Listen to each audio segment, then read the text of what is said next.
tuzahangana ku rugamba urwo rwo rwose, ku ruhembe urwo rwose dushobora kuba twarasaniraho. Ndumva ari ibyo umuntu arambwiye ngo nkubaze ngo ariko se koko ngo ejo Gasogi izakina idakina. Ejo hari karandiriye ntihari, ntibiteguwe, hari ikirimo kidakurikije amategeko.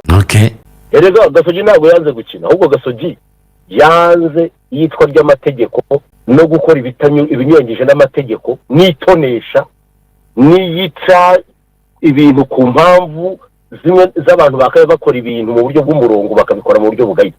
Sibyo? None se niba uvuga yuko umuntu akavuga ngo kanaka yampamagaye kuri telefone, yaguhamagaye kuri telefone muganira iki, wenda kubazaga abana bawe uburyo bameze. Ukanatinyuka umuntu muzima witwa ko wize amategeko ukajya kwandika ibintu nk'ibyo ngibyo nabyo ukabyandika utariko urumva twari twavuganye kuri telefone. Ubwo nk'ibyo ngibyo none abantu bamwe bakabura ubwenge bakabura n'umutima bakajyamo ngo ariko urumva iki? Erega amafuti ni amafuti, yakorerwa i Vatikani aba ari amafuti, yakorerwa i Yerusalemu muri White House, yakorerwa i Yerusalemu aba ari amafuti. Rero people should stand bakavuga bati ibi sibyo. Icya kabiri ndabisubiramo, nta na rimwe uharanira uburenganzira bwe n'ukuri yaterwa amabuye wenda n'abashaka indonke n'abashyize igifu imbere kurusha ubwenge, ntabwo bishobora kuvanaho ukuri tutitaye ku bwinshi bw'abasakuza. Kandi icya kabiri Mutabaro, uri muri siporo hari igihe uca ku bipangu ukumva harimo imbwa zimoka, zigiye zimoka uko zimutse ugahagarara ukajya kuzitera amabuye, wazarinda upfa utageze iyo ujya. Ndashoje.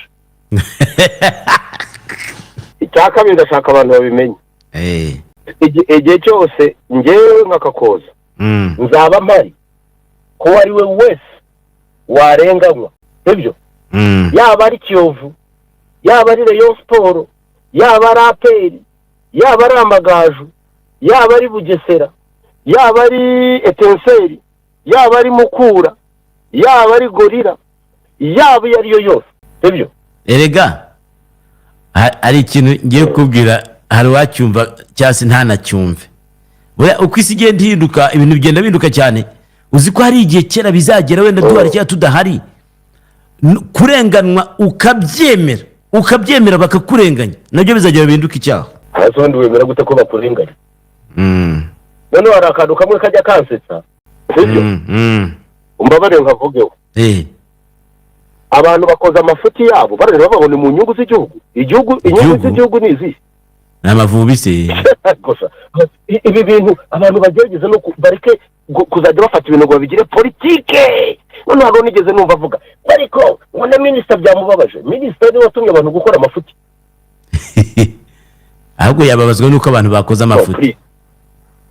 Ahubwo yababazwa nuko abantu bakora amafuti. Icya kabiri ashaka ngiye mbwira abantu bazajya bagenda nibarangiza wenda mu makomisiyo yabo babonye amafaranga bahaga Rikeri, nibarangiza bavuga Gasogi nibatayiterekaga nzaba ntari komiseri w'iki, komiseri my foot, aho ngaho ni umutungo warazwe na so.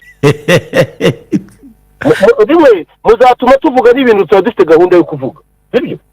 Icya kabiri, hari umuntu umwe numva niba koko ibyo bavuga batamubeshyera, ndashaka nibwira umuntu umwe w'umubyeyi, ni n'inshuti yanjye.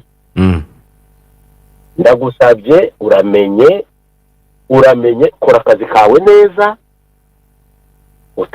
utazatuma wenda umuntu akubahuka akajya no mu bintu bitari sawa. Sibyo? Icya kabiri ashaka mbwira abantu, minisitiri n'uw'abanyarwanda, minisitiri namugeraho nk'uko we wamugeraho, kuba wenda ushobora guhura nawe buri munsi bitewe n'akazi n'inshingano twaguhaye, ntabwo bisobanuye ko wabaye minisitiri cyangwa wabaye umujyanama we. Sibyo? Ibi ndabivanaho. Ndashaka bivanaho biza ngo ariko biriya kuva ngo minisitiri byaramubabaje cyane. Minisitiri niwe utegeka abantu muri Rwanda Premier League gukora amafuti nk'ari. Ariko icya kabiri uretse gato, ibintu kuti mufata ibintu biri simple ku rwego rwabyo mukabidramatisa mukabigira reka mbabwire rero, ngewe nta kintu na kimwe numva ku mutima wanjye nicuza icyo mparanira ni uburenganzira bwanjye kandi n'ubu ndacyabuharanira kugeza ku rwego rwa nyuma. Ibyo ndashaka abantu banabimenye, kugeza ku rwego rumwe rwa nyuma rubaho ariko. Icya kabiri ndashaka mbabwire, guturira hafi ya kiliziya ntabwo bikugira umusaseredoti, sibyo? Kuba ufite telefone ya minisitiri ukamuhamagara ntabwo bikugira minisitiri. Kandi ndabasabye muvane minisitiri muri ibi bintu byanyu byo mujya gusindamo mugahaga mukagambana mukavuga ibintu biteye isoni. Hano nigeze numva avuga buriya bazamutakariza icyizere. Rwanda Premier League se bazaba bamvanye mu kuyobora Gasogi, bazaba baseshe Gasogi. Icya kabiri, hari uwigeze kuba ari ahantu atanabizi arimo ahamagara umwe amusaba itike yo kujya kwirebera match. Nivuze ariko nagira inama Haji ngo abanze muvane muri Rwanda Premier League ngo kugira ngo ramurwaje. Ngewe Haji aramvana muri Rwanda Premier League niwe wanzanyemo. Nangiye kubaza niba Haji ari uterekamo abantu. Nicyo kibazo kuko Rwanda Premier League ni urugani, ntabwo ari urwego rwa KNC. Si umutungo wa Haji, si n'umutungo wa Jire, si n'umutungo wa Desire, si n'umutungo wa wundi wari we wese. Uko umuntu ajyamo haruko no for your information. Niba munanabizi niba n'umuntu wumva rwose yakwifuza ko Rwanda Premier League itera imbere ni ngewe, kuko ni no mu bantu muri pioneers barwaniye iki kintu guhera muri 2009 mu nteko rusange ya Fatima. It is on record, sibyo? Rero uyu munsi wa none ibyo mugenda muvuga sinzi niyo munafite na moral authority yo kubivuga, sibyo? Ngira ngo abenshi muri mwe muyikunda kuko wenda ibahemba mukamwabonamo bwa avantage n'ubundi, ariko you don't understand even n'ibindi byinshi birenzaho. Ibyo rero guys, kandi cya kabiri ntabwo amafuti y'urwego twebwe warabyumva neza dushobora kuyashyigikira ngo kugira ngo abantu badukunde. Niba ushaka kunkunda kuko nshyigikiye amafuti uzanyange,